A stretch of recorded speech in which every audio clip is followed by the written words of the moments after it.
Doing a point-in-time count is a requirement for entities that receive funds from the U.S. Department of Housing and Urban Development, HUD, to address homelessness. And HUD requires that those cities, tribes, states that get those funds have to do a count every other year. In Oklahoma City, we've done it every year for 14 years now. That gives us lots of great data on the prevalence of substance use amongst the homeless population, or how many are veterans, or how many are, families with children.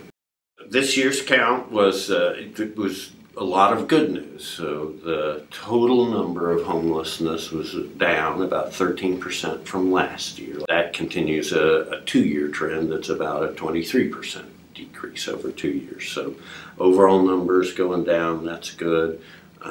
Veterans numbers going down, that's good. This year, for the first year in 5 years, we saw a significant decrease in family homelessness, 30%. So those things are working.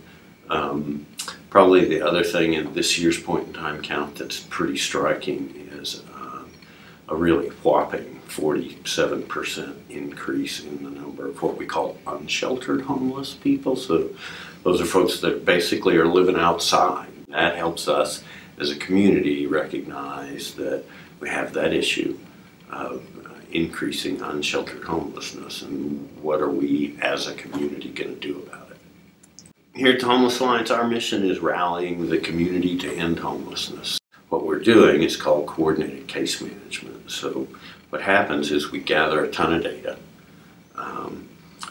on individuals and families who are homeless, and then we gather together the government, faith-based and nonprofit agencies that are working with that particular population. For each family, each veteran, each chronically homeless person, each young adult, we piece together the safety net that they're going to need to get into housing, and then sustain that housing once they're there.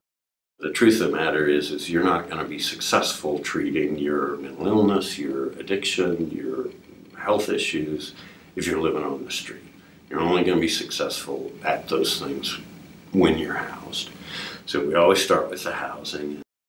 We have a plus 90% one-year housing retention rate. And what that means is if we're able to get you into housing and provide that safety net, 9 times out of 10, a year later, you're still going to be housed. In Oklahoma City, we have more than 100 government, faith-based, and nonprofit agencies that are working at one level or another with people experiencing homelessness. And all of those nonprofit and faith-based organizations can use the community's help. But on a broader level, 40% of Oklahoma City, any big city's homeless population, struggles with serious mental illness and or addiction, 40%. And so as a state, in order to fix that issue of homelessness, one of the things we're going to have to do as a state is invest appropriately in mental health care and substance abuse treatment. There just is not enough. We're not talking about homeless people. We are talking about people who are experiencing homelessness.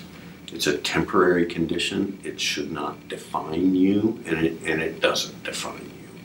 People who are homeless are people first, and their lack of housing is just a temporary bump in the road that can be fixed.